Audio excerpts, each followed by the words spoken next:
everyone, in this video I'm going to show you how to put together Elsa's gown from the movie Frozen. So let's get started.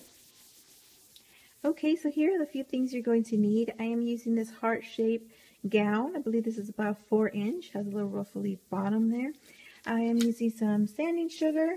I will be using sky blue from Wilton. I know her dress is a very faint baby blue, but I am going to use the sky blue because I'm using white on the sides and I don't want to do something too light to where it's going to be too washed out.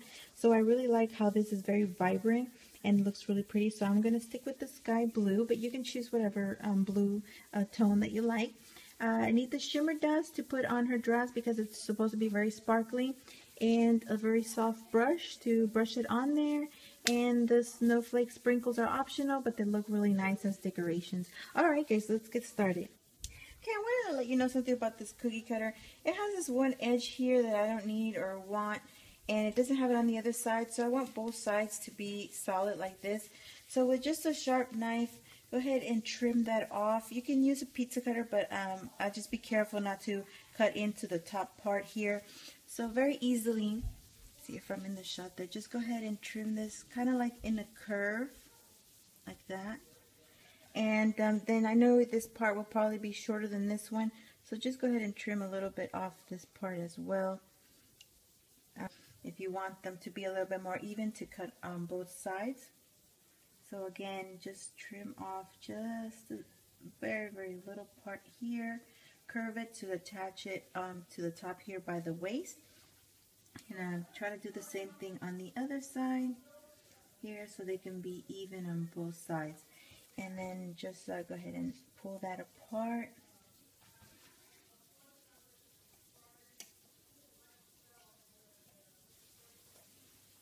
And then now your cookie will be the same on both sides.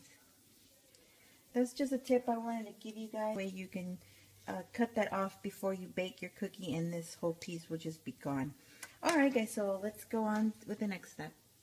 Okay, I'm going to show you how to do her silhouette with an edible marker. I suggest doing that and not doing it freehand because you may not get the same shape. It's not the easiest shape, even though, I mean, it's simple 2 lines, but you want to kind of keep it where you don't make her hips too wide or too straight. So I found out that starting here by her rib cage or by the waist, I was starting off a little bit lower and it was just making her bottom part a little too large.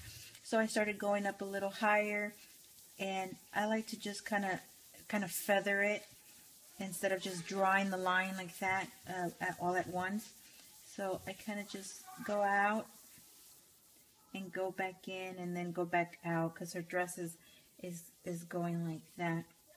So I bring it down and out, try to feather it, and lightly go inward and outward. Now they're not both going to be perfectly the same, but as long as you get a nice shape to them both, you'll be fine.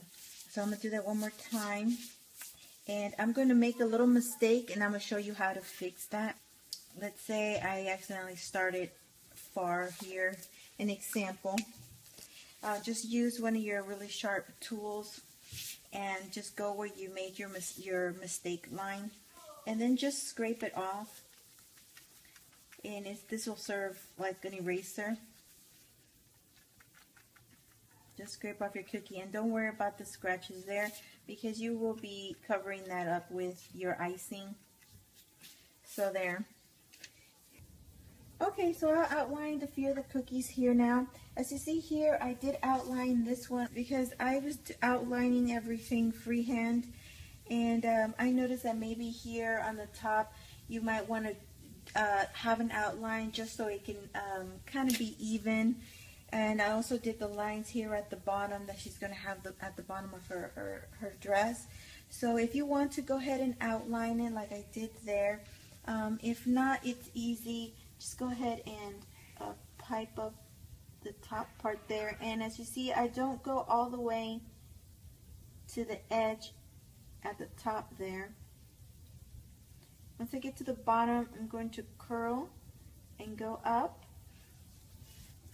and then curl and go up, curl and go up. The two side ones are going to be the longer ones, and then here I'm going to curl and go all the way up.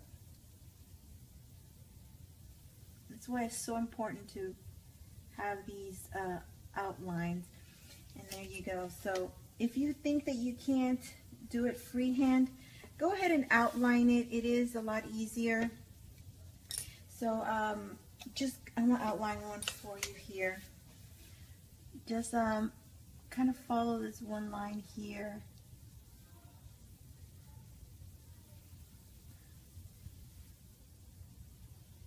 And give it a nice heart shape. And if you see it doesn't attach to those two lines near her waist there, just go with your sharp tool and scrape off those lines, and it's like they weren't even there.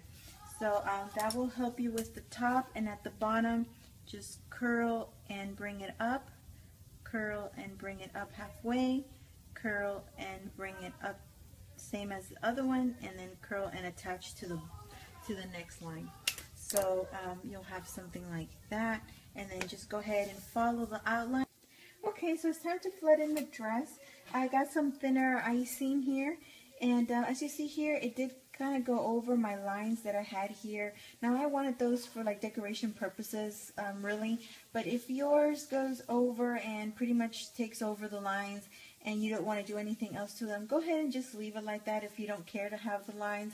I'm going to want the lines, so I'm going to use the icing that I used for the outline, which is a little thicker, and towards the end I'll show it you how I'm going to be just putting those lines back in there. And again, if you don't care to have the lines there, you can just leave it like that and then just move on to the next step. But for now, I'm going to go ahead and flood it in